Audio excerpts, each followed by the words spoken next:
ABC մեդիայի ուղիղ եթերում լուրերի ժամը 15-ի թողարկումն է, Ես Գարին Մութաֆյանն եմ, բարի օր։ Այս ժամի թողարկման համար առանձնացրել ենք հետևյալ թեմաները։ Խաղաղություն մեկ խմբականակ ցորենով, ղազախական ցորենը դարձել է խորհրդարանական բախման նոր պատճառ, թեժ քննարկում ազգային ժողովում։ Վաղաշաբաթի ղեկավարի աթոռի համար պայքարը սկսված է, որ ուժերն են մասնակցելու ընտրությանը։ Շնորհակալություն Փաշինյանից Ալիևին ու տարանցիկ ճանապարհ Հայաստանից, ինչ է հայտարարել Փաշինյանը Վրաստանում։ Արամ առաջինը Հայաստանի ներքաղաքական վիճակի, ազգային արժեքներից նահանջի և Փաշինյանի հետ հանդիպման մասին, ինչ է հայտարարել մեծի տան Կիրիկիո կաթողիկոսը։ Շրջադարձային Կիրակի պատարագի մասնակցությունը ձեռնոց ուղղված եկեղեցուն, ժողովրդին և ընդդիմությանը, ինչ մեսիջ ունի կարգալույց հոգևորականի մատուցման պատարագին Փաշինյանի մասնակցությունը։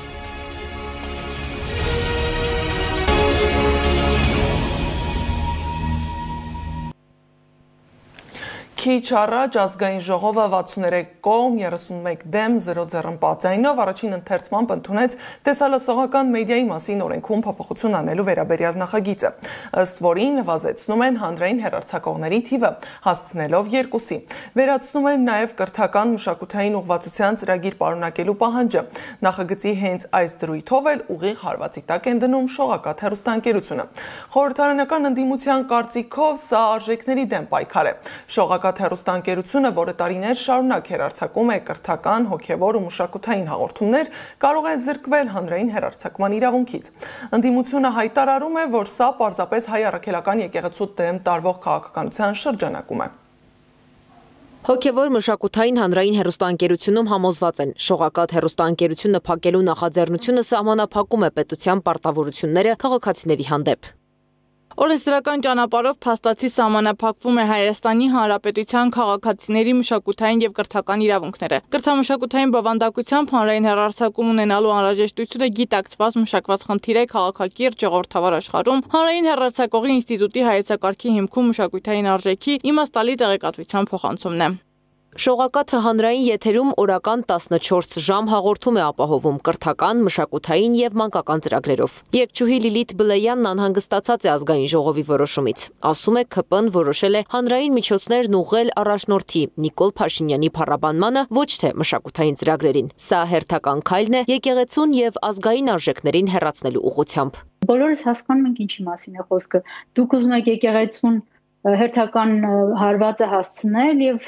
գտել եք այնպիսի մի օղակ, շողակաթ հեռուստաընկերությունը, որը ամբողջությամբ, որի հեռարձակումը գոնե կախված է պետական հանձնաժողովի որոշումից։ Մայրաթոր Սուրբ Էջմիածնում էլ նախաձեռնությունը համարում են ոչ թե ֆինանսական, այլ արժեքային հարված, հիշեցնելով, որ շողակաթը տարիներ շարունակ եղել է հանրային կրթամշակութային դաշտի անբաժան մասնիկը։ Բնականաբար սա հակաեկեցական այս արշավի շրջանակներում եւ այդ տրամաբանության մեջ է։ Շողակաթը ոչ միայն հոգևոր բարոյական առաքելություն ունի, ինքը մշակութային իր առաքելությամբ նաև շատ կարևոր է եւ սերունդների դաստիարակության առումով եւ նաեւ հասարակության սիրո, համերաշխության մտոլորտի հաստատումը։ Շողակաթ հեռուստաընկերության հիմնադիրը Մայրաթորն է։ Հոգևոր մշակութային հանրային հեռուստաընկերության տնօրենն անհանգստացած է, ինչպես են շարունակելու ալիքի գործունեությունն առանց այդ գործակցության։ Մենք վստահաբար առանց այդ համագործակցության միայն պետության տրամադրած ֆինանսական խիստ ճուշկալ միջոցներով գործունեություն շարունակել չենք կարող։ Կարծում եմ խոհեմությունը եւ հանրային շահի սպասարկման բարձր գիտակցությունը վճռորոշ կլինեն հետագա գործողություններում։ Եթե նախագիծն ընդունվի, հանրային եթերը կզրկվի մի ալիքից, որը տարիներ շարունակ ձևավորել է հոգևոր և կրթական մտածողություն։ Դեռ հոկտեմբերի 2-ին կառավարությունը հավանություն էր տվել տեսալսողական մեդիայի մասին օրենքում փոփոխություն կատարելու նախագծին, ըստ որի կրճատվելու է հանրային հեռարձակողների թիվը։ Նախագծի հեղինակներն էին պատգամավորներ Սիսակ Գաբրելյանն ու Թագուհի Ղազարյանը։ Գործող օրենքով հանրային հեռարձակողները 3-ն են՝ Հայաստանի հանրային հեռուստաընկերությունը, Հայաստանի հանրային ռադիոընկերությունը հանրապետությունը եւ հոգեվոր մշակութային հանրային հեռուստաընկերությունը։ Շողակաթի հաղորդումները 2011 թվականից են հեռարձակվում հոգեվոր մշակութային հանրային հեռուստաընկերության եթերացանկում։ Շողակաթ ծրագրի գործունեությունը դադարեցնելու անհրաժեշտության մասին քաղաքացիական պայմանագրի պատգամավորները սկսեցին խոսել դեռ 2024 թվականից Փաշինյանի հրաժարականի պահանջով Բագրատ arczepiskopos Գալստանյանի պայքարի մեկնարկից սկսած։ Անի Աբաղյան, Գեգամ Ղազարյան, ABC Media։ Հայրենիքը գնում է դեպի ինքնականդում, իսկ Սփյուռքը ինքնամաշում, հայտարարել է Մեծի տան ընկերիկյո կաթողիկոս Արամ Առաջինը։ Հայրապետի խոսքով այս վիճակում մենք կարիք ունենք նոր ղեկավարների, նոր մոտեցումների, նոր կեցվածքի, որպեսզի դուրս գանք ներկայիս ջահջաճած վիճակից։ Այսօր Հայաստանում ազգային արժեքները վտանգված են, ազգային գաղափարախոսությունները նահանջել են, այս վատառոշ վտանգավոր երևույթի մասին մենք միշտ խոսել ու քննադատել ենք, արտահայտել ենք մեր մտահոգությունը։ Կոչ ենք անում Սփյուռքի մեր հայրենակիցներին ապրել հանուն Հայաստանի, որը մեր ժողովրդի հավերժական հայրենիքն է։ Իսկ պաշտոնական Երևանը շարունակում է առաքելական եկեղեցու դեմ պայքարը, երանգներն ավելի խտացնելով ու հրետորաբանությունը կոշտացնելով։ Մայրաթորի Տեր Արամին կարգալույծ անելու որոշմանը հաջորդեց նախկին հոգևորականի հայտարարությունը, որ չի ենթարկվելու եկեղեցու որոշմանը։ Անարդարությունը կարող է գործվել ոչ միայն սարկավագի կամ քահանայի կամ աբեղայի կողմից, այլ նաև եկեղեցական ամենաբարձր պաշտոնները եւ կոչումները ստանձնած մարդկանց միջոցով։ Ուրեմն լինելով դատարան, այս դատարանը եւ դատավորները այս երկու օրերի ընթացքում անհապաղ պետքա տեսնեին մեկի դատը, ով որ որդեկորուս մորը այսպիսի առաջարկություններ անում, անելու մի բան, որը բարոյական էլ անգամ չեմ համարում։ Ոչ միայն հոգեվոր չեմ համարում, ոչ միայն եթե դատարանը կարող է սխալվել այս պարագային, ուրեմն իմ մասով եւս դատարանը սխալվել է եւ ես ակնկալում եմ, որ դատարանը իր սխալը ուղղի։ Իսկ չեք հեռանալու։ Իհարկե չեմ հեռանալու։ Կարգալույց հոգևորականը կմատուցի պատարակ, իսկ նա ունի արդյոք չենթարկվելու իրավունք եկեղեցու որոշմանը։ Ինչ է սահմանում կարգը, ներկայացնում է հոգևորականը, լսենք ու շարունակենք։ Նկատի ունենալով, որ ինքը ցանոթ է ծեսին եւ առավելակարգին կարող է, բայց իր արած պատարակը, ինչպես մկրտությունը պսակը, անվավեր են։ Ինքը իրավունք չունի եկեղեցական կանոնի համաձայն պատարակ եւ որևէ խորհուրդ կատարելու։ Պատարակին մասնակցելու մասին հայտարարել է Նիկոլ Փաշինյանը, ըստ փորձագետի իշխանությունը գնում է արկածախնդրության ճանապարհով։ Իսկ եկեղեցու դեմ այս մասշտաբի հարձակման, այդ թվում ամենայն հայոց կաթողիկոսին վնասելու համար հատուցելու է ազգը։ Քաղաքագետի կարծիքով էլ այս կիրակին շրջադարձային է լինելու, Փաշինյանը ձեռնոց է նետում ընդդիմությանը, եկեղեցուն եւ ամբողջ ժողովրդին։ Եթե նման բան տեղի ունենա, ամենայն հավանականությամբ եկեղեցին հետո ստիպված է լինելու հանավանքը նորից օծել, որովհետև ըստ էության սրբապղծություն է տեղի ունենալու։ Ընդդիմադիր ուժերը պետք է հայտարարեն օհանավանքում պատարակի մասնակցելու մասին եւ հնարավորինս մեծ քանակով մարդկանց գնալ այնտեղ թույլ չտալու համար, որպեսզի նշած սրբապղծությունը տեղի ունենա։ Համացանցում տարածված ձայնագրության հիման վրա նախաձեռնված քրեական վարույթի նախաքննության ընթացքում անձը հարցաքննվել է, հայտնում է քննչական կոմիտեն։ Ըստ մեր ունեցած տեղեկության, այդ անձը Նաթան arczepiskopos Հովհաննիսյանն է, որին երեկ երեկոյան հրավիրել են քննչական կոմիտե եւ հարցաքննել։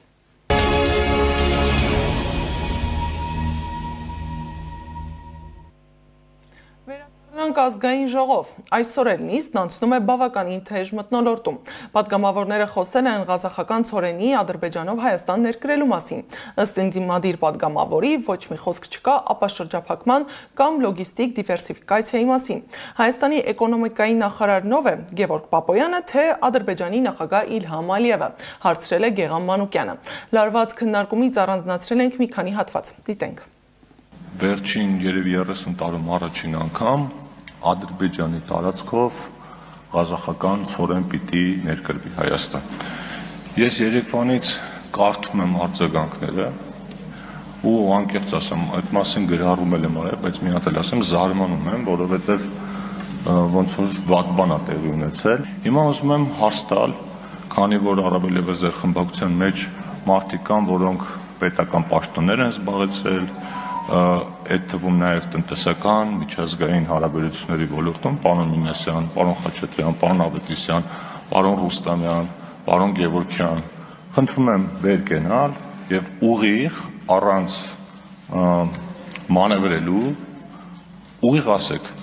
տեղի ունեցածը Հայաստանի համար դրական զարգացում է թե ոչ։ Հիմա որ ասին այդ տեսեք Ադրբեջանով գալիս է ծորենը ժամանակին դժվար է շատերը չեն իշի փոքրն եղել ժամանակին Թուրքիայով սիրիական ծորենը եկել է Հայաստան բայց դա չի խանգարել որ 93 թվականին Քարվաճարից հետո Թուրքիան փակի սահմանը օդային սահմանը եւ այլն հիմա որ ասում են նայեք Հայաստանի էկոնոմիկայի նախարարը ով է Իլհամ Ալիևը թե Գևորգ Պապոյան Իլհամ Ալիևը Ղազախստանում Տոկաևի հետ հանդիպումից հետո ղազախների իսիրույն ասում է գիտեք ղազախական ծորենը Ադրբեջանի վրայով առաջին անգամ գալու է Հայաստան որից հետո Պապոյան Գևորգը կրկնում է Իլհամ Ալիևին լավ ինչի պետք է Հայաստանից չիմանային որ ծորենը Ադրբեջանի տարածքով բայց այդտեղ մի կարևոր բան կա առաջի պահին տպավորություն էր որ բանա երկաթ գծով գալու է օրինակ մտնի Իջևան չէ գալու է հասնելու է այլ Վրաստանով մտնելու է այդ դիվերսիֆիկացիա որ ասում եք դիվերսիֆիկացիայով ծորեն կարայինք բերենք Ուկրաինայից Ռուսաստանից այստեղից բայց էլի գալու էր մտներ Վրաստանով մտներ Հայաստան այդ փոխադարձության արդյոք Ժորժ ջան արդեն տեյվական ժամանակ Հայաստանի օդային տարածքը Ադրբեջանն օգտագործում է հետո միակողմանի զիջելը ոնց է արտահայտվում նենց որ առաջինը դեպի Հայաստան կարողանում ենք Ղազախստանից ծորեն ներկրել հա դա միակողմանի զիջում է մեր կողմից ընդ որում խնդիրը միայն ծորենը չի կամ խնդիրը միայն Ղազախստանից բան ներկրելը չի հարցն է որ վերջապես մենք ունենում ենք աղբյուրների դիվերսիֆիկացիա եւ ես կարծում եմ երեկվա հայտարարվածը եւ տեղի ունենալիքը իրապես հեղափոխական բան է մի բան էլ ասեմ ընդդիմադիր լրատվամիջոցները սիրում են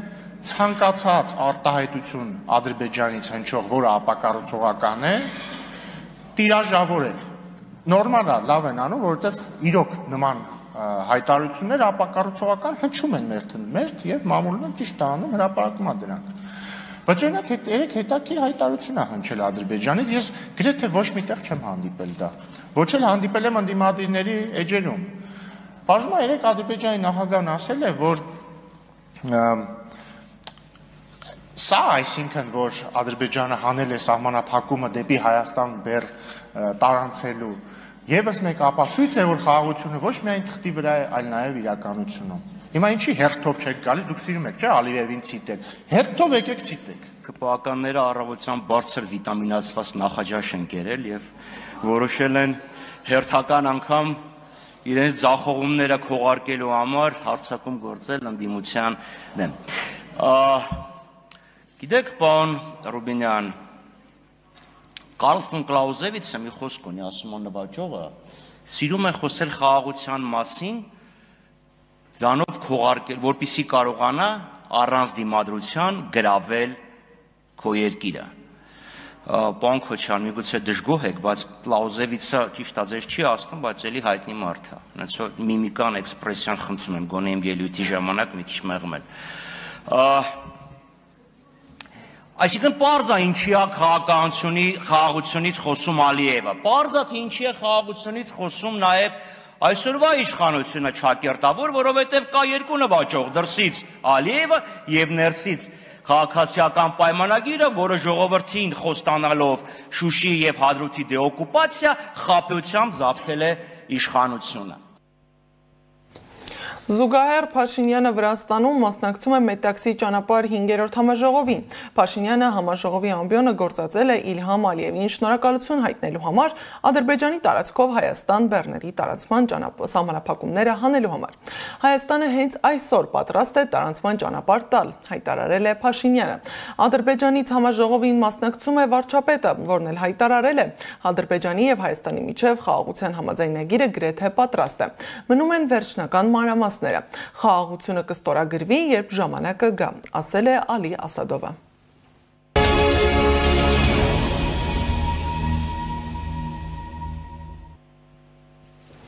Ներքաղաքական թեմաների մասին վաղաշաբաթում սկսվել է ավագանուն ընտրության նախընտրական քարոզարշավը։ Մինչև նոյեմբերի 14-ը թեկնածուները հանդիպելու են ընտրողների հետ, ներկայացնելու իրենց ծրագրերն ու տեսլականը քաղաքի զարգացման մասին։ Վաղաշաբաթում ընտրական պայքարին միացել է 8 քաղաքական ուժ։ Տեսնենք ովքեր են պայքարելու վաղաշաբաթի ղեկավարի աթոռի համար։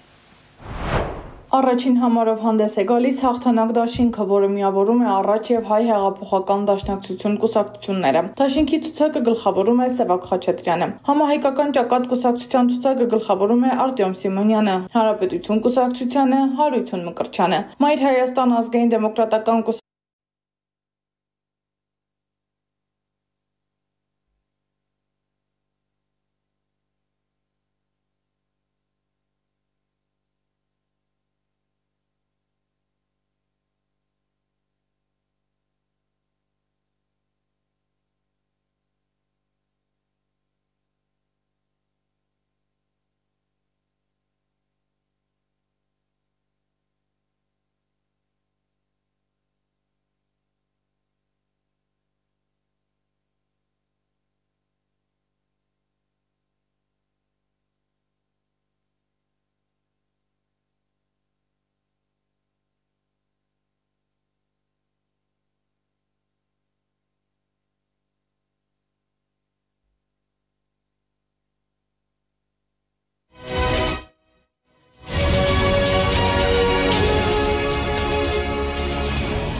Առաջին համարով հանդես է գալիս հաղթանակ դաշինքը, որը միավորում է առաջ եւ հայ հեղափոխական դաշնակցություն կուսակցությունները։ Դաշինքի ցուցակը գլխավորում է Սևակ Խաչատրյանը։ Համահայկական ճակատ կուսակցության ցուցակը գլխավորում է Արտյոմ Սիմոնյանը, Հանրապետություն կուսակցությանը Հարություն Մկրտչյանը, Մայր Հայաստան ազգային դեմոկրատական կուսակցության Գրիշա Հարությունյանը, Ազատ դեմոկրատներ կուսակցությանը Վահրամ Ազատյանը, Ժառանգություն կուսակցություն Արկադի Փայտյանը, Իշխանական քաղաքացիական պայմանագիր կուսակցության ցուցակը գլխավորում է Արգիշտի Մեխակյանը, իսկ հայրենիք կուսակցությանը Խաչիկ Մանուկյանը։ Վաղաշաբաթում քվեարկելու իրավունք ունի ավելի քան 70,000 մարդ։ Համայնքի թիմ ընտրությունը տեղի կունենա նոյեմբերի 16-ին։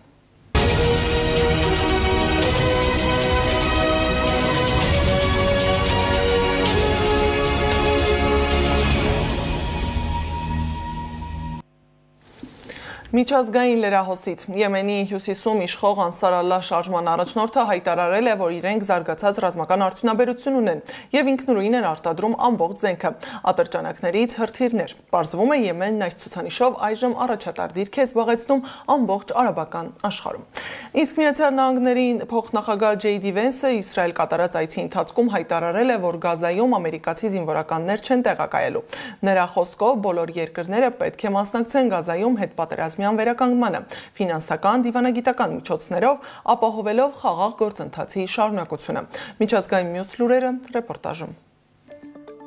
Պուտին-Թրամփ հանդիպման ապագան մշշոտ է, ըստ Սպիտակ տան Բուդապեշտում երկու նախագահների հանդիպումը հետաձգվել է։ Ես չեմ ուզում զուր ժամանակ վատնել, բայց ես չեմ ասում, որ Պուտինի հետ հանդիպումը ժամանակի վատնում կլինի։ Երբեք չգիտես, թե ինչ կարող է պատահել, ասել է Թրամփը, պատասխանելով լրագրողի հարցին, թե արդյոք չեղարկվել է Ռուսաստանի նախագահի հետ հանդիպումը։ Միացյալ Նահանգների առաջնորդը նշել է, որ իրենք դեռ հստակ որոշում չեն կայացրել։ Եթե Պուտինը Լեհաստանով թռչի Բուդապեշտ Թրամփի հետ հանդիպելու, նրա ինքնաթիռը կարող է հարկադիր վայրեջ կատարել Լեհաստանում, իսկ Ռուսաստանի նախագահն էլ կարող է ձերբակալվել միջազգային քրեական դատարանի տված օրդերի համաձայն, հայտարարել է Լեհաստանի արտաքին գործերի նախարար Ռադոսլավ Սիկորսկին։ Մենք չենք կարող երաշխավորել, որ անկախ դատարանը չի ստիպի կառավարությանը կանգնեցնել ինքնաթիռը կասկածյալին Հաագայի դատարան հանձնելու համար, ասել է նա։ Սիկորսկին կարծում է, որ ռուսական կողմը տեղյակ է դրա մասին, եւ համապատասխանաբար, եթե այդ հանդիպումը տեղի ունենա, ինքնաթիռները կթռչեն այլ երթուղով, հավելել է արտաքին գործերի նախարարը։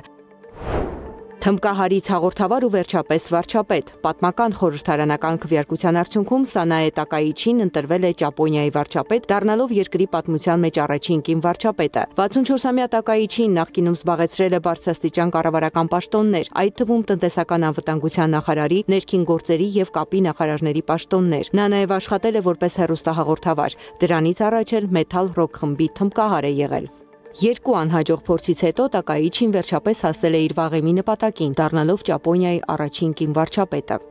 Ֆրանսիայի նախկին նախագահ Նիկոլա Սարկոզին իր պատիժը կկրի Փարիզի 14-րդ շրջանի Սանտեի բանտում, իսկ ինչ պայմաններում նա կանցկացնի իր պատիժը։ Անվտանգության նկատառումներով նախկին նախագահը կտեղավորվի բանտի հատուկ թևում, որը բաղկացած է մենախցերից։ Սանտեի բանտի պետը խոստացել է, որ Սարկոզին չի հանդիպի բանտում գտնվող մյուս կալանավորների հետ եւ որ նրան թույլատրվելու է օրական 2 անգամ զբոսնել։ Նրա սենյակը կունենա ցնցուղ եւ ստացիոնար հեռախոս։ Ամսական 14 եվրոյով Սարկոզին կկարողանա նաեւ հեռուստացույց դիտել։ Նա նաեւ կկարողանա ինքնուրույն ճաշ պատրաստել, եթե ցանկանա, եւ լվաց կանել։ Մյուս կալանավորների նման Սարկոզին նույնպես կունենա բանտի գրադարանից օգտվելու հնարավորություն։ Սակայն նախկին նախագահը Ֆիգարոյին ասել է, որ տնից իր խուծ կտանի 3 գիր, այդ թվում Դյումայի Կոմս Մոնտե Քրիստոն, որը պատմում է անարդարացիորեն բանտարկված հերոսի մասին, որը վրեժ է ծրագրում։ Լուվրի թանգարանի հայտնի պատուհանը տեսարժան վայր է դարձել։ Փարիզի բնակիչներն ու զբոսաշրջիկները սելֆի են անում այն պատուհանի տակ, որով գողերը մտել էին Լուվր ու թալանել այն։ Կողոպուտը տեղի էր ունեցել անցած կիրակի։ 4 գողերը մտել էին թանգարանի Ապոլոն պատկերասրահ ու տարել 9 զարդ։ Գողության վնասը գնահատվում է 88 միլիոն եվրո։ Լուվրից գողացված զարդերն ապահովագրված չեն եղել եւ Ֆրանսիան չի ստանա փոխհատուցում դրանց կորստի համար, հայտնել է երկրի մշակույթի նախարարությունը։ Անգլիայում կինը գլխուղեղի վիրահատության ժամանակ կլարնետ է նվագել։ Վիրահատությունն անցկացվել է տեղային անզգայացման միջոցով։ 65-ամյա կինը նշել է, որ պարզապես հիանալի էր տեսնել եւ զգալ, թե ինչպես էին վիրահատության ժամանակ իր մատներն ավելի լավ եւ արագ շարժվում։ Կնոջ մոտ ախտորոշվել էր Պարկինսոնի հիվանդություն, որն ազդել էր նրա քայլելու, լողալու, պարելու եւ երաժշտական գործիք նվագելու ունակության վրա։ 4 ժամ տևած վիրահատության նպատակն էր մեղմել հիվանդության ախտանիշները։ Զարա Սարգսյան, ABC Media։ Եվ վերջում, բրիտանական գահի ժառանգորդը նախատեսում է արմատապես փոխել միապետական ավանդույթները գահը ստանձնելուց հետո։ Արքայազն Ուիլյամը ապագա թագավոր Վիլհելմ 5-րդը մտադիր է զրկել թագավորական տիտղոսներից բոլոր այն հարազատներին, որոնք չեն կատարում պաշտոնական պարտականությունները։ Քենսինգթոնի պալատին մոտ կանգնած աղբյուրների համաձայն որոշումը նախատեսված է որպես համակարգային բարեփոխում, որը նպատակ ունի կրճատել միապետության աշխատող անդամների թիվը։ Արքայադստրեր Եվգենիան եւ Բեատրիսը, Արքայազն Հարին եւ նրա երեխաները Արչին եւ Լիլիբեթը կզրկվեն ոչ միայն իրենց տիտղոսներից, այլև ձերդ թագավորական մեծություն դիմելաձևից։ Այս ծրագրերն իրականացնելու համար ապագա միապետը պետք է հատուկ արտոնագիր տրամադրի, քանի որ գործող օրենսդրության համաձայն անհնար է զրկել արքայազնին կամ արքայադստերը տիտղոսից։ Այս ծրագրի համաձայն Արքայազն Ուիլյամի եւ Քեյթ Միդլտոնի երեխաները կպահպանեն իրենց տիտղոսները մինչեւ այն տարիքի հասնելը, երբ նրանք կկարողանան ինքնուրույն որոշել, թե արդյոք ցանկանում են կատարել թագավորական պարտականությունները։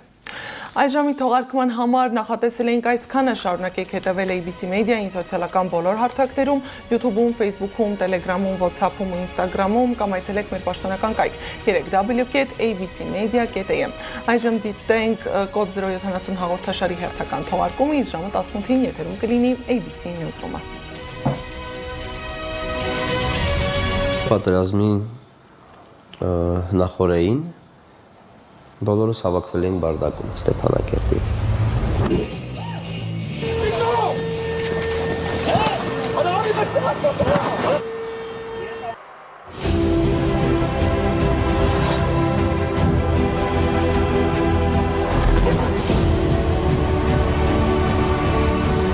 Զորո 70-ի համար մարդիկ իրենց կյանքն են տվել։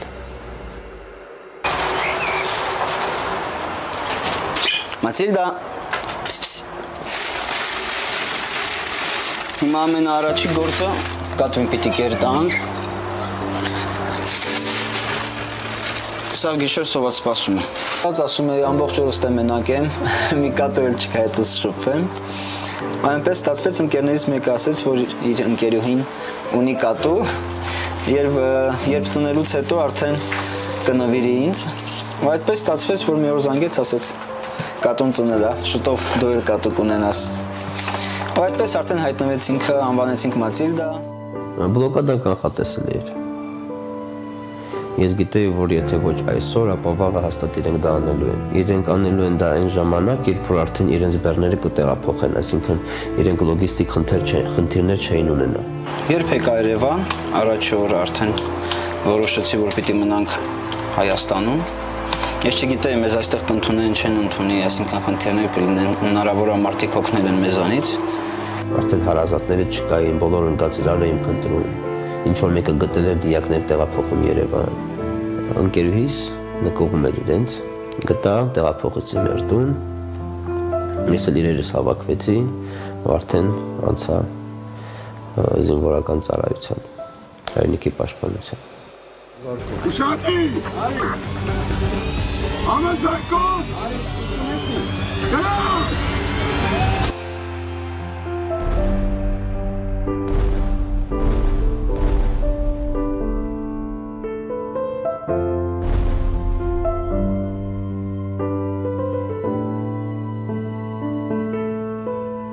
Ինչքան մարդ հայ կյանք տվել Արցախի համար, այդ հողի համար, որ այդ հողում ապրի հայ։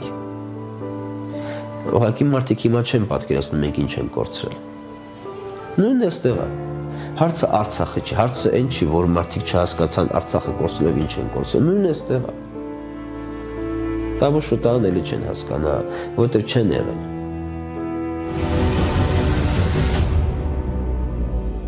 Աշխատանքային օրը սկսվում է օրվա երկրորդ կեսից։ Առավոտը արթնանալուց հետո չեմ էլ նախաճաշում, արդեն կարելի ասել բլոկադայից հետո ընդհանրապես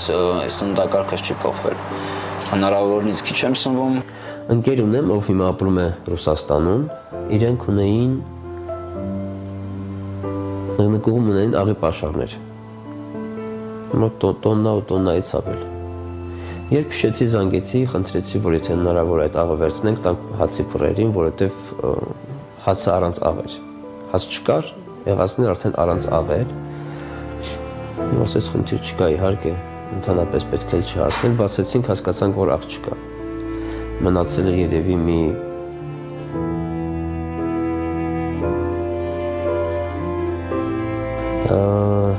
և որոնք թաց էին։ Գոցեցի պարկի մեջ, գիշեր էր, պարկը մեջքիս։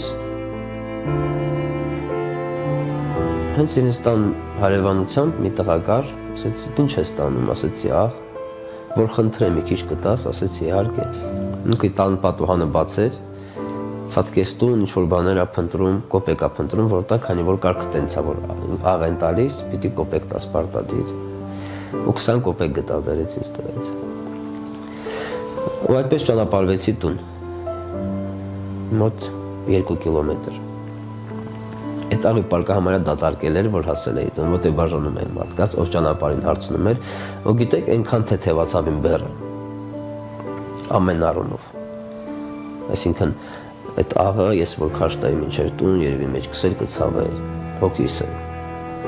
Բայց հասա տուն երկուսն հանգիստ էր, համ իմ օրգանիզմն էր, մարմինս էր հանգիստ, համ հոգիս, ուրախ էի։ Մեկ կինս կարող է զանգել, ասել, բա գիտես, ես ինչը աղ չունի, գրել են համացանցում, որ աղա պետք է իրենց հետ կիսվեն։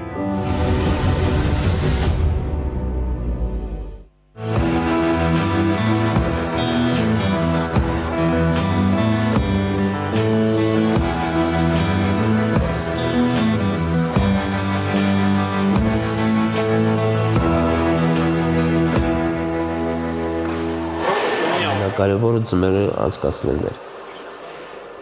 Ժամանակի ընթացքում համ այդ պաշարները վերջացան, համ արդեն չէին թողնում մենք մեր արտերը հնձեինք, մենք մեր բերք հավաքեինք։ Խաղապահի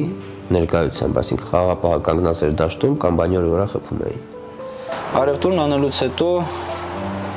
գալիս եմ աշխատասենյակ, մուտքագրում այդ ամենը։ Հետո անցնում արդեն խոհանոց։ Ես պատրաստ եմ աճեցնել փաբը այնքան ժամանակ, մինչև ինքը հասնի իր նպատակին։ Այսինքն փաբը պիտի դառնա մի վայր, որտեղ մարդիկ գալիս են, ծանոթանում են, ընկերանում, իրար հետ նոր ծրագրեր են մշակում, քննարկումներ են կազմակերպում, ինչու՞ չէ նաև ընտանիքներ են կազմում։ Բարդակը Ստեփանակերտում բացվեց 2016 թվականին ապրիլյան պատերազմից հետո։ Բայց ինքը սկզբանե ուղղակի մի տեղ էր, որտեղ մենք ընկերներով հավաքվում էինք, զրուցում, քննարկում, երաժշտություն լսում։ Ու այնպես ստացվեց, որ սկսեցին արդեն գալ ոչ միայն իմ ընկերները, այլ նաև իմ ընկերների ընկերները, նրանց հարազատներ, արդեն ծնողներն էին նշում, բայց տարածքը դեռ անուն չուներ։ Ու քանի որ շատ ընկերական շրջապատի համար էր, գիտենք, որ ընդհանրապես քննարկում չի լինելու այդ թեմայով, կիս կատակես լուրջ, անվանեցինք բարդակ, բայց այդ ամեն ինչը մենք արդեն փոխանցեցինք բարդակի ոճին, այսինքն բարդակը ինքը չունի ոճային կոնցեպտ, այսինքն մի պատից կարող է կախված լինի բոսխ, մյուս պատից կախված ինչ-որ երեխայի նկար, ով 3 տարեկան է։ Վերցրեցի ընտանեկան ռելիկվիաները, այսինքն այն մի քանի բան, ինչ պատկանում էր մեր ընտանիքին, փաբից վերցրեցի մի քանի նմուշ,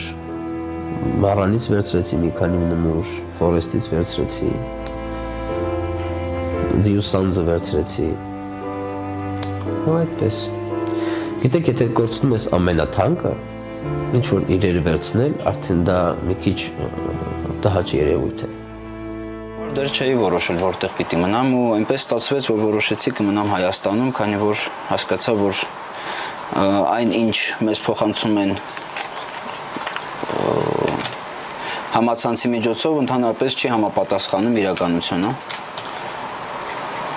Ու ամենաառաջինը Երևան գալուց հետո սկսեցի տեղ փնտրել։ Տեղ էի փնտրում ինչպես բարդակի համար, այնպես էլ երևի մի հատ հարմար գյուղ, որտեղ կկարողանայի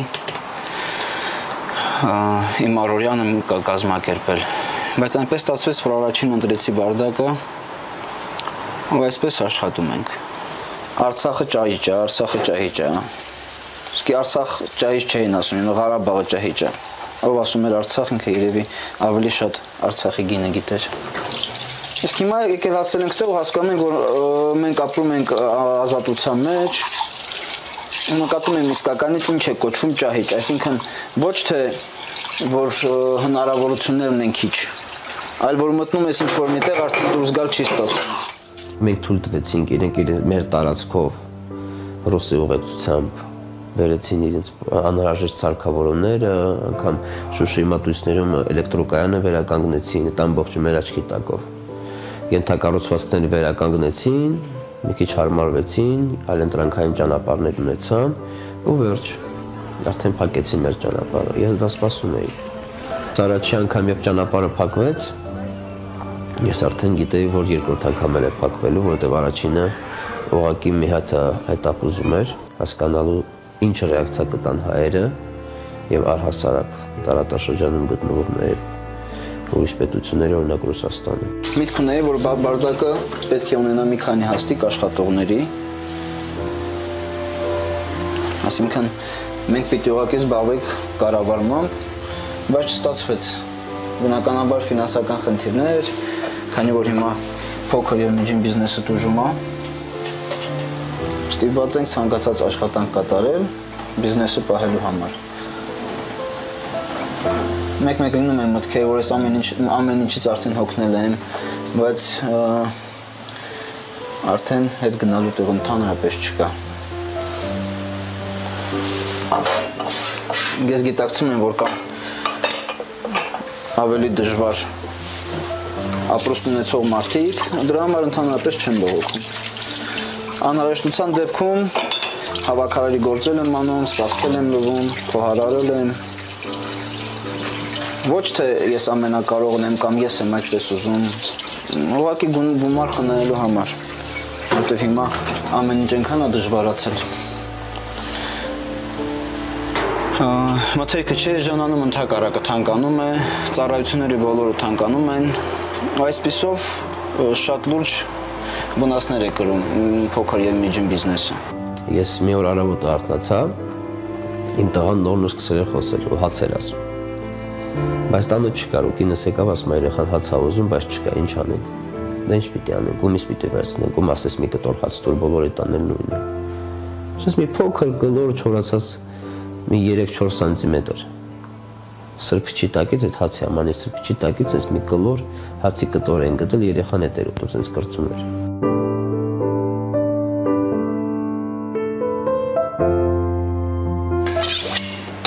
Ֆորս մաժորային իրավիճակ էր ստեղծվել ու պիտի մտնեի խոհանոց, խոհանոցը պիտի աշխատեր։ Խոհանոց մտա ուրբաթ օրը, երբ որ գործը բավականին շատ էր, սկսեցի աշխատել։ Բայց ընդհանրապես սիրում էի պատրաստել։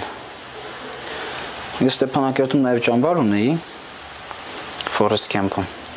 Ինքը հին պատանեական ճամբար էր, Կարկար էր կոչվում։ Այդտեղ հաճախ երբ խմբեր էին մնում,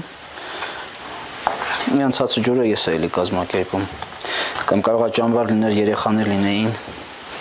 իրանց համար էլ։ Առավոտը զարթնել նախաճաշ պատրաստեմ։ Ընդհանրապես սիրում եմ պատրաստել։ Դպրոցի հետ համատեղ նաև հաճախել եմ Ստեփանակերտի երաժշտական դպրոց, որտեղ ավարտել եմ ջութակի բաժին, որից հետո արդեն որպես մասնագիտություն ընտրել եմ երաժշտությունը, որպես երաժիշտ, որպես ջութակար սկզբից, իսկ հետո որպես ալտահար Ստեփանակերտի Սայաթ Նովայի անվան երաժշտական ուսումնարանում եմ սովորել։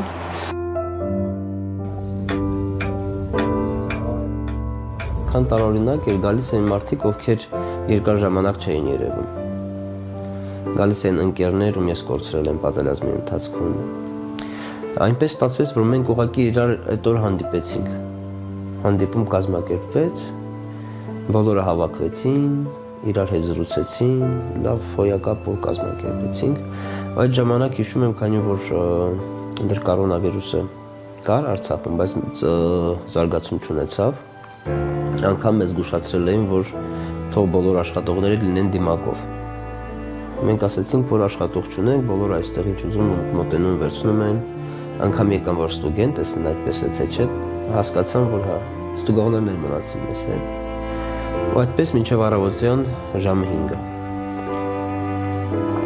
5-ին արդեն գնացին գիշերելու, այդպես կարելի անվանել։ Ու իմ առաջից զբոսաշրջիկներն էին եկել, որ պիտի վրաններով մնային իմ կեմպինգում։ Ու այնպես ստացվեց, որ արդեն ժամը 7-ի կողմերը Վաթյունի ձայնից զարթնեցին իրանք, ես մի քիչ շուտ էի զարթնել, կենդանիներն էին անհանգիստ, հիմնականում ավանակ ունեի այնտեղ, ինքն էր վազում ու չգիտեի ինչ էր կատարվում, շաքար տվեցի, լռեց, հետո նորից էր վազում խաոտիկ, ու պարզվեց, որ դրոնների ձայներից էր ուղղակի վախեցել, ու այդպես, հետո պայթյուններ, առաջի ծուխ, նկատեցի, այդ մարդկանց տեղափոխեցի անվտանգ տարածք, մենք գիտեինք, որ մեզ կարող անվանեն դավաճան, մենք գիտեինք, որ մեզ կարող անվանեն թուլամորթ ու կանվանեն, մենք գիտենք, որ կասեն այսքան ժամանակ պայքարել են, բայց համազգեստը հանել են ու ապրում են Ադրբեջանի կազմում, մենք դրան պատրաստ էինք, բայց ամենակարևորը հրամանի սպասելն էր, այսինքն երբ որ հրաման լինի, դու կարող ես 50 տարի ապրես մի տարածքում, ուրիշի ենթակայության տակ, հալածանքների տակ, բայց ունենաս կոնկրետ առաջադրանք, որը կնպաստի հայ ազգին։ Մենք դա գիտակցում էինք։ Կյանքը ամեն տեսակ սցենար կարող է մատուցել։ Այսինքն անկախ նրանից ես հիմա ինչով եմ զբաղված, կամ հաջողակ եմ, հաջողակ չեմ, այդ ամեն ինչը հնարավոր է փոխվի մի օրվա ընթացքում։ Այսինքն մարդու գլխի մեջ ինչ-որ բան փոխվեց, ու դրանից արդեն առաջանում են կամ խնդիրներ, կամ առավելություններ։ Այդպիսի աշխատանք չկա, որ ես կասեմ, ես չեմ անում։ Գիտեք հիմա մեկ երբ նայում եմ, Երևանում հանդիկներն են աշխատում, ինձ համար այդ ամեն ինչ այնքան տարօրինակ է, որովհետև ես տեսնում եմ, որ մենք ունենք բազմաթիվ երիտասարդներ, ովքեր որ ուղղակի խաղամալությամբ են տառապում։ Իսկ այդտեղ բնականաբար գումար է գեներացվում, պարտքեր են գեներացվում, խնդիրներ, դանակահարություն, սպանություն, այդ ամեն ինչը ինձ այդ խնդիրներից է առաջանում։ Ես օրինակ ինձ չեք տեսնի խաղալուց։ Եթե դուք ինձ տեսնեք խաղալուց, ինչ-որ օնլայն խաղեր, կազինոներ, կարող եք հաշվել, որ ազատին տեսել եք համ թմրամոլի կարգավիճակում, համ հարբեցողին, այսինքն դա իմ շեմն է, դուք ինձ նման տեղեր տեսնել չեք կարող։ Չեմ սիրում գիշերային ակումբներ, ինչ-որ ռեստորաններ, ինձ համար դա ընդհանրապես կապ չունի։ Մեր տունը տատիկի տունն էր, այսինքն բոլոր երեխաները հավաքվում են պարտադիր կերպով մեր տանը։ Եթե ոչ ամեն օր, շաբաթը հաստատ 3-4 օր հաստատ է։ Մենք չնկատեցինք այդ ամեն ինչ, այդ անցումները, այսինքն մենք իրար օգնում ենք ոչ թե միայն մեր ընտանիքով, այլ ընկերներով, հարազատներով իրար հետ ինչ-որ բաներ էին կիսվում։ Այդ ամեն ինչը կամաց նվազեց ու հասավ գարուն։ Արդեն գարնանը ես հող էի մշակել, բերք ունեի։ Անգամ իմ բերքը ես իմ ձիու վրա էի դնում, գիշերները բարձրացնում էի տուն ու կիսում էինք։ Ես հիմա օրինակ այս գործին չպիտի լինեի։ Ոչ թե սա իմ գործը չի, խոհարար աշխատելը դա պատիվ է։ Բայց ես ավելի շատ կցանկանայի այս տարիքում զբաղվել նրանով, ինչը դեռ թույլ է տալիս իմ էներգիան։ Օրինակ հողագործությամբ, անասնապահությամբ, բայց ոչ թե որպես չոբան, այլ որպես ֆերմեր։ Հիշում եմ, որ նկարել էի գիշերային Ստեփանակերտը ժամը 1-ն էր, 2-ն էր, բոլորը քաղաքում էին, փոքր, երեխա, մեծ։ Բոլորը ոտքով ինչ-որ տեղեր էին գնում, ուղղակի զբոսնում էին, ու մթությունը ընդհանրապես ոչինչ չես տեսնում, որտեղ լույսեր չկա, լուսին էլ չկար, ու մարդիկ զրուցում են գիշերվա մեջ, երեխաներն են ծիծաղում, ու այդքանը ամեն ինչ վիզուալ արդեն պատկերացնում ես առանց տեսնելու։ Հեծանիվ անցավ, երեխան է ծիծաղում, ինչ-որ մեկ ինչ-որ բաներ է պատմում, հետաքրքիր պատմություններ են պատմում։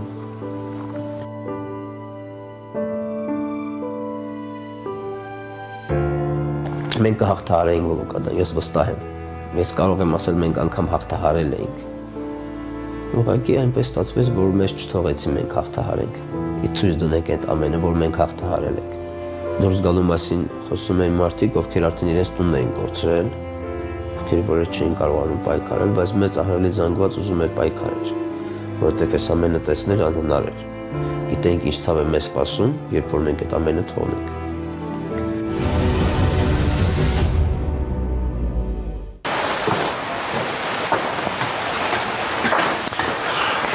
Իսկ հիմա արդեն պիտի պատրաստվենք հյուրերին դիմավորելու։ Մարդիկ սկսեցին մասսայական լքել Արցախը։ Ոչ թե որ վախենում էին, չէ։ Եթե վախենալու են առաջ օրը դուրս կգային։ Ուղղակի առաջինը որ այդպես էր պետք, որ եթե մարդ չի մնում, ուրեմն ոչ ոք չի մնում։ Գիտեք դա այնքան ուժեղ բաներ է տալիս այդ օրերին։ Եթե չենք մնում, ուրեմն չենք մնում։ Ինադու բոլորին։ Չու արցախցիք եկան ու ուզում են բնակվել Երևանում, ես չեմ ուզում, անկեղծ ես չեմ ուզում։ Եկած օրվանից էլ ես փնտրում եմ ինչ-որ մի գյուղ, որտեղ ես կկարողանայի գնալ, այդ ամեն ինչը վերականգնել իմ ճամբարի օրինակով, ես ունեմ նման փորձ, գիտեմ ինչ կարող եմ անել, երբ որ նման կարևոր գործ ինձ վստահ են։ Բայց միտեղ մանկապարտեզ չկա, միտեղ դպրոց չկա, միտեղ կա ամեն ինչ կա, կարող է զբաղվել անասնապահությամբ, բայց արոտավայրերը բոլորը զբաղված են, արդեն ինչ-որ մեկին են պատկանում։ Տներ կան, մարդիկ չեն ապրում, բայց փաստացի ինչ-որ մեկին են պատկանում։ Այսինքն նման խնդիրների շնորհիվ ես հիմա չեմ կարողանում բնակվել գյուղում։ Ես ուզում եմ, նախընտրում եմ լոռումար, սպարտադիր պայմաններից մեկն որ լինի գետ, վերցնեմ իմ մոդելով, որ ես կարող եմ ներկայացել, ամբողջությամբ պատրաստ չի, որովհետև ինքը բնականաբար ամբողջ ծրագրի ընթացքում պետք է վերամշակվի, կարող եմ ներկայացնել, հուսով եմ, որ շուտով ինչ-որ լավ բան կունենանք, եթե լինի աջակցություն։ Աջակցությունը ֆինանսական չի։ Աջակցությունը նա է, երբ որ լսում են անհատին, կարողանում են գնահատել իր ուժերը, վստահում են ինչ-որ գործ, հետևում են այդ գործի կատարելու կատարմանը։ Եթե չի կատարում, կարող են նույնպես ձեռքից վերցնել։ Եթե մեր հալալը մեզ չհալալվեց, ինչ պիտի մեզ հալալվի։ Կյանքը շարունակվում է, պարտավոր ենք ապրել, մինչև պատերազմը մեր կյանքն է, ես համարում եմ, որ դա իմ կյանքն է։ Արցախում անվտանգության համար ամրագոտի չէին կապում, բայց երբ որ եկա արդեն պատերազմից հետո, այս ամենը տեսնելուց հետո, ես պարտադիր ամրակապում եմ, քանի որ տեսել եմ վթարներ, երբ որ մարդիկ մահանում են։ Ոչ թե ես արդեն սկսել եմ գնահատել իմ կյանքը, արդեն ես հասկանում եմ ինչքան կյանքեր են դրված միայն նրա համար, որ ես հիմա գտնվում եմ Երևանում։ Ու այդքանը տեսնելով պետք է մի քիչ ավելի երևի ուշադիր լինենք մեր կյանքին, մեր քայլերին ու պետք է չբողոքենք կյանքից, չասենք, որ կյանքը չի շարունակվում, ամեն ինչ վատ է, ամեն ինչ ահավոր է։ Հիմա աշխարհի բոլոր կետերում անխտիր ինչ-որ խնդիրներ կան խոշոր, կապված քաղաքականության հետ, կլիմայական պայմանների հետ։ Ես մտածում եմ, որ ուղղակի անհրաժեշտ է մի քիչ ավելի լուրջ աշխատենք մեզ վրա, մեր քայլերի վրա եւ երևի մի օր էլ մեր բախտը կժպտա ու մենք էլ կբռնենք հաջողության ճանապարհը։ Եթե մեզանից հեռու Հայաստանի վրա լինի հարձակում, ես մտածում եմ, որ արցախցին այդ ժամանակ պետք է խոսի։ Այդ ժամանակ պետք է պատմի իր պայքարող տեսակի մասին, մարտնչող տեսակի մասին, կռվող տեսակի մասին։ Եթե չպատմեց, այս էջը հավիտյան փակվելու է։ Ինչու ուզում ասին վեր լավա յուրն հետ ինք, յուրը ծերքա պրնած, հիմա էլ բաժանվել ենք մի քանի մասի, էլի բազդևեչ հույսոնին վեր տայալա անցկնան, այսինքն տա պետքա։ Ասում է հայը, եթե կարում չի օրիշի մասոտ ես, կսում է ուրան մասոտել է։ Մենք պերիք յուրի մասոտ ինք վեչ, հասկանանք մեզ ինչա պետքը, շուտ դուզվինք ու շարժվինք ճիշտ ուղղությամբ։ Ես համվստահ եմ, որ Արցախը պետք է վերադարձվի, ոչ թե որ իմ տունն է տեղ։ Թող վերադարձնեմ 50 մետր մինչև մեր տունը, այսինքն կամ 2 կիլոմետր մինչև մեր տունը, 10 կիլոմետր մինչև մեր տունը, անգամ որ չտեսնեմ էլ մեր տունը, հեռվից էլ չերևա։ Բայց գոնե պատով ապրելու համար պետք է ինչ-որ բան վերադարձնել։ Ես հիմա մտածում եմ Հայաստանը պահելու մասին։ Իմ կոդն է, ու ես չեմ ուզում փոխել։